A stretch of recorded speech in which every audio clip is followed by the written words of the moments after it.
श्री हनुमान जी कहते हैं राम काज करने के लिए आगे बढ़े हैं, धन का साधन की तरह उपयोग करें। हाँ? धन का सदुपयोग करने, जीवन में सुंदर कांड घटित होगा। अतियों से मुक्त हों, जीवन संतुलन चाहता है, अति से जीवन नष्ट होता है, अति सर्वत्र वर्जयेत। लेकिन श्री हनुमान जी आगे बढ़े तो देवता बड़े प्रसन्न हुए। क्या? जिसे सोने का पहाड़ नहीं रोक सका, उसे सोने का किवाड़ क्या रोकेगा लंका में। इसलिए हनुमान जी राम काज करेंगे। यह धन का सदुपयोग। और वैसे एक बड़ा भव्य मंदिर बना हुआ था, राज्य परिवार के द्वारा संचालित था। राजा स्वयं समय समय पर मंदिर की व्यवस्था देखने जाते। विधि विधान पूर्वक लक्ष्मी नारायण भगवान का मंदिर समय से बंद होता, समय से पट खुलते, समय से आरती पूजा सब। पुजारी बिल्कुल व्यवस्थित रूप से सेवा में संलग्न थे। एक दिन सायंकाल आरती हुई, पट बंद हो गए। एक व्यापारी आया, पुजारी जी दर्शन अब नहीं हो सकता, पट बंद हो गए। मैं बहुत दूर से आया हूं, कहीं से भी आओ। व्यापारी के छद्म वेश में राजा ही था, परीक्षा करने आया था कि नियम ठीक चल रहा है कि नहीं। राजा ने कहा मैं व्यापारी हूं, बहुत दूर से आया हूं और दर्शन नहीं। पुजारी बोले सवाल ही नहीं, दर्शन आप पटबंद हो गए। यहाँ नियम की बड़ी शक्ति है, विधिवत सब कार्यक्रम होते हैं, ऐसे नहीं। राजा बड़ा खुश हुआ कि नियम का पालन अच्छा होता। लेकिन राजा ने सोचा थोड़ी और परीक्षा लें, सो स्वर्ण मुद्राएं निकाली, ये ले लो पुजारी जी, दर्शन करा दो। अब पुजारी जी बोले यही तो है आप लोगों का, भक्तों का दिल भी नहीं तोड़ना चाहिए, लेकिन क्या करें, मजबूरी भी है। रखो। राजा समझ गया कि अब थोड़ी शिथिलता आई और ये सब ले लो। ऐसा है, पिछले दरवाजे से आओ, उधर से पीछे से, इधर तो बंद हो गया, चलो। इतनी स्वर्ण मुद्राएं लेकर भीतर ले गए पुजारी जी, बिल्कुल सीधे दर्शन करा दिए। राजा बड़ा खुश हुआ कि कल पुजारी से बात करूंगा। पुजारी बड़ा खुश कि इतनी स्वर्ण मुद्राएं मिल गई। दूसरे दिन दोपहर को राजा साहब ने पुजारी जी को बुलाया। राजा साहब बुलाने, पुजारी जी बड़े खुश हुए। राजा साहब बुलाने तैयार होकर जो गए, राजा साहब ने कहा आइए पुजारी जी, मंदिर की व्यवस्था। अरे क्या कहते हैं महाराज, सब बिल्कुल व्यवस्थित चल रही। अच्छा पूजा आरती सब समय से। अच्छा पट बंद होने के बाद दर्शन, प्रश्न ही नहीं उठता महाराज। सायंकाल आरती के बाद पट बंद होते कोई दर्शन को आ जाए, नहीं हो ही नहीं सकते था। कोई व्यापारी आ जाए, बाहर से आया हो, दूर से आया हो, तो भी नहीं होते दर्शन। अब पुजारी समझ गया कि राजा ही थे ये। राजा बोला सोच लो किसी भी तरह दर्शन नहीं होते। तो पुजारी हाथ जोड़ के बोला साहब हमारे यहाँ तो नियम पक्का, हम तो दर्शन नहीं होने देते, लेकिन अब लक्ष्मी नारायण जी का मंदिर है, अब लक्ष्मी माता ही कहने लगे तो हम कैसे मना करें। वो उनका आपसे मानना है। लोग कैसे कैसे तर्क देते हैं अपने पक्ष में, पर सुंदर कांड हमें यह सिखाता है कि जिंदगी बड़ी सहज होनी चाहिए, सरल होनी चाहिए। हनुमान जी ने वही किया, स्पर्श भी किया, सोने के पहाड़ का प्रणाम भी किया और राम काज करने के लिए आगे बढ़ गए। इसका मतलब धन को छुआ और छूकर राम काज में लगाया। यही जीवन की सुंदरता है, सुंदर कांड है। लेकिन अगर कोई इसे त्याग माने,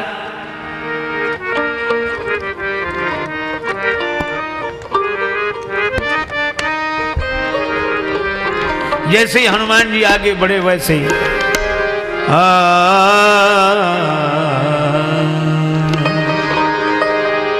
सुर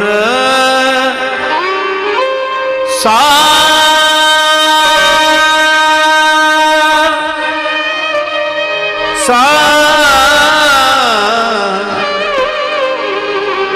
है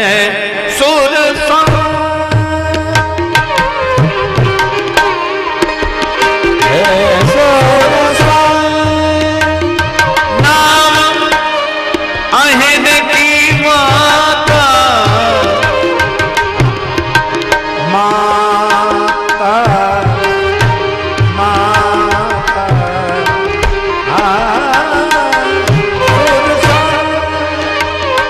अहिन की माता माता सुरसा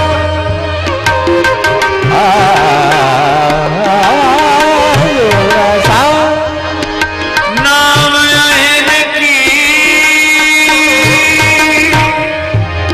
माता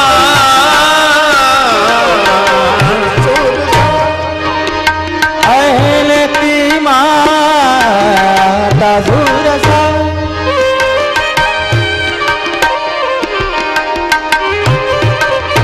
पठन आय कही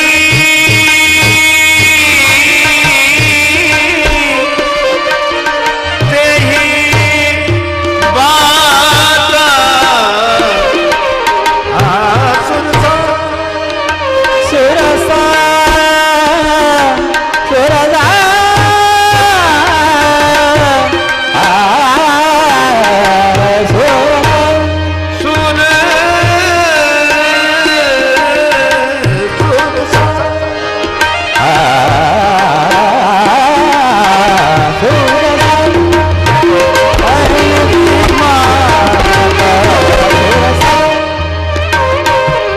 सुरसा सुरसा सुरसा सुन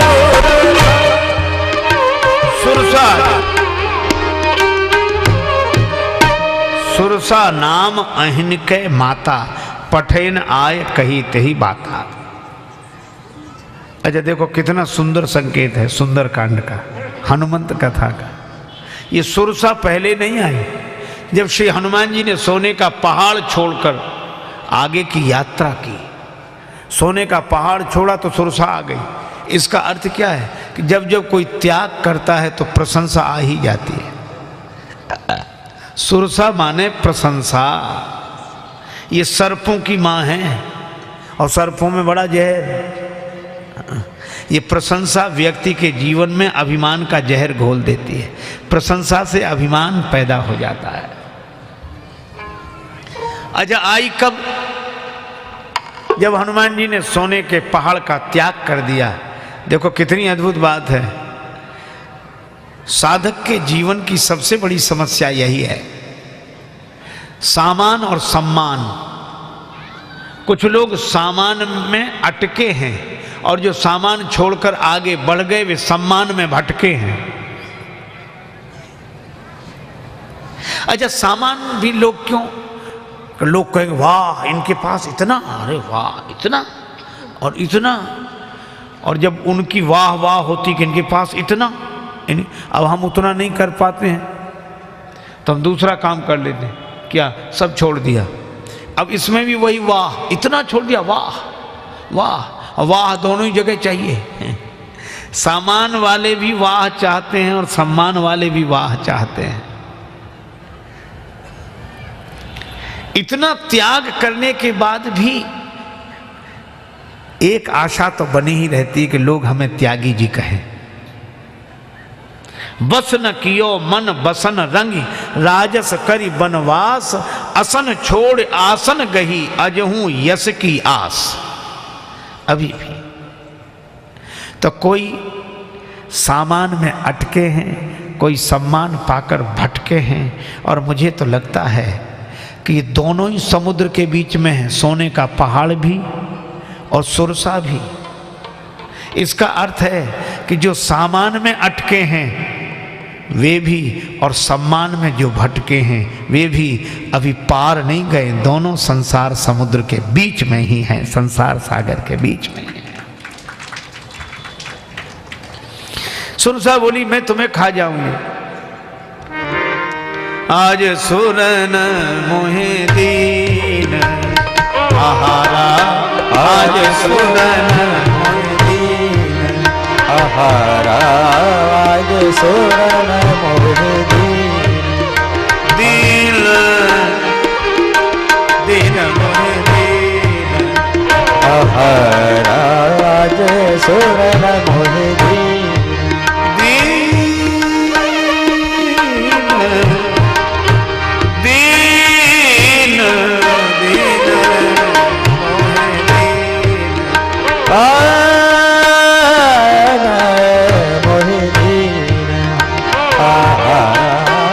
आज सुरन मोहि दीन सुरन मोहि दीन सुरन मोहि दीन। आज देवताओं ने मुझे भोजन दिया है, मैं तुम्हें खा जाऊंगी। श्री हनुमान जी ने बड़ी सुंदर बात कही कि अभी तुम्हें फुर्सत है, हमें नहीं। सीता माता का दर्शन कर लें और सीता माता का संदेश राम जी को सुना दें, फिर हम तुम्हारे मुख में प्रवेश कर जाएंगे। इसका आशय क्या कि पहले भक्ति मिल जाए और भगवान मिल जाए, फिर प्रशंसा भी होती रहे तो कोई बात नहीं। अभी तो ना भक्ति मिली ना भगवान मिले, प्रशंसा बीच में ही डुबाई दे रही है। सीता जी मिल जाएं, राम जी मिल जाएं, भगवान मिल जाएं, जीवन का लक्ष्य मिल जाए, फिर प्रशंसा हो तो होती रहे। लेकिन प्रशंसा ही न पहुंचने दे, न भक्ति तक न भगवान तक, वह प्रशंसा तो ठीक नहीं है। वह तो समुद्र में ही डुबाई दे रही है, संसार के सागर में ही डुबाई दे रही है। तब सुरसा बोली मैं तो अभी खाऊंगी। हनुमान जी बोले तो फिर देर मत करो। कथा बड़ी सुंदर है। एक योजन का मुंह सुरसा ने किया, योजन भरते ही बदन पसारा, तो कपि तनु कीन दुगुन विस्तारा। एक योजन का मुंह फैलाया तो हनुमान जी दुगने हो गए। 16 योजन का मुंह सुरसा ने किया, हनुमान जी 32 योजन हो गए। और बढ़ते बढ़ते जितना मुंह बड़ा करे हनुमान जी उतने ही बड़े हो जाएं। अंत में 7 योजन ते ही आनन कीन्हा। संकेत बड़ा अच्छा है कि हनुमान जी जितने बड़े बनते जाएं सुरसा का मुंह उतना ही बड़ा होता जाता है। देखो, बड़े होने से आप प्रशंसा से नहीं बच सकते। आप जितने बड़े होंगे प्रशंसा करने वालों का मुंह भी उतना ही बड़ा होता चला जाएगा। इसलिए बड़ों बड़ों की प्रशंसा करने वाले भी बड़े बड़े। हनुमान जी ने कहा क्या करें, हम जितने बड़े होते जाते हैं प्रशंसा का भी मुंह उतना ही बड़ा, सुरसा का भी मुंह भी उतना ही बड़ा। अंत में सुरसा ने 100 योजन का मुंह किया। आप विचार करो, सुरसा ने 100 योजन का मुंह किया, हनुमान जी चाहते तो 200 योजन के नहीं हो सकते थे? हो सकते हैं, लेकिन कथा आगे बढ़ती कि यहीं रुकी रहती। हम सब कथा कहने वाले इतने ही कहते, सुरसा ने 100 योजन का मुंह किया, फिर हनुमान जी 200 योजन के हो गए, फिर सुरसा ने 300 योजन का मुंह किया और हनुमान जी 600 योजन के हो गए, फिर सुरसा ने 700 योजन का मुंह किया। यही होती कथा। श्रोता भी पूछते कि कथा कितने योजन पे चल रही है। हनुमान जी ने तुरंत एक उपाय किया, अति लघु रूप पवन सुत लीन्हा। हनुमान जी तुरंत छोटे हो गए और छोटे हुए तो सुरसा खा नहीं सकी, बदन पैठ पुनि बाहर आवा। क्यों? सुरसा का मुंह जल्दी छोटा क्यों नहीं हो सका? 100 योजन का मुंह है, जल्दी छोटा नहीं हो सकता। और व्यंग यह है कि खाने वालों का मुंह एक बार बड़ा हो जाए तो जल्दी छोटा होता नहीं है। और 100 योजन का मुंह 4 कोस 8 मील का एक योजन होता है, तो 800 मील किलोमीटर तो कुछ ज़्यादा ही होंगे। अब कितनी भी रफ्तार से बंद हो तो घंटा 2 घंटा लगेगा कि नहीं? तब तक हनुमान जी वदन पैठ पुनि बाहर आवा। इसका अर्थ क्या है कि अगर हम छोटे बन सकें, अगर हम विनम्र हो सकें, तो फिर प्रशंसा के मुख में जाने से बच जाएंगे। फिर प्रशंसा हमारे भीतर अभिमान पैदा नहीं करेगी। हम इस तारीफ से, प्रशंसा से बड़े होकर नहीं बच सकते। छोटे और छोटों मोटों को तो प्रशंसा वाले देखते ही नहीं हैं, उनको प्रशंसा के लिए भी तो बड़ा चाहिए। और हनुमान जी लघु नहीं हुए, अति लघु रूप पवन सुत लीन्हा। और कितना बढ़िया संकेत है।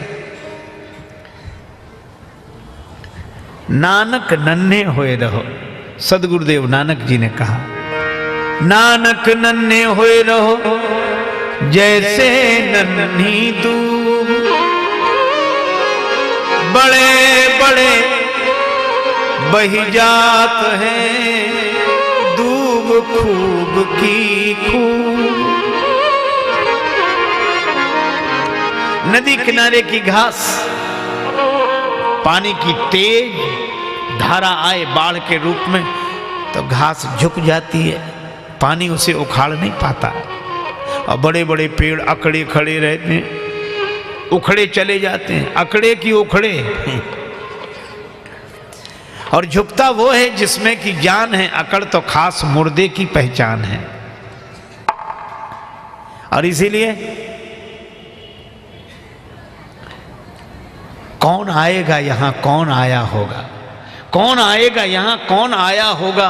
हवाओं ने मेरा दरवाजा हिलाया होगा, और गुल से लिपटी हुई तितली को गिराकर देखो, आंधी और तुमने दरख्तों को गिराया होगा। बड़े बड़े दुख साथ हैं, छोटे दुख से दूर, और तारे न्यारे होए रहे ग्रहण चंद और सूर। श्री तुलसीदास जी के नाम से एक दोहा बड़ा प्रसिद्ध है। तुलसी लघुता बढ़न की बड़ी बड़प्पन बात, और छोटे बछड़ा पय पिए बड़े भये भुस खात।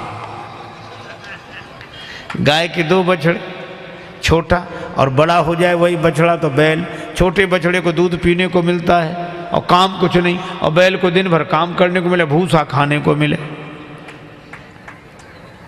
भूसा खाने को मिले, है ना। देखो भैया, किसी ने एक बाल्टी में दूध भर के रखा बैल के सामने का, आज दिवाली का दिन है, त्योहार है, तुम भी दूध पी लो, नहीं मिलता है। बड़ा बनने वाला तो भूसा ही खाता है, छोटे को ही दूध पीने को मिलता है। इसलिए भाई विनम्रता जीवन का श्रृंगार है ना।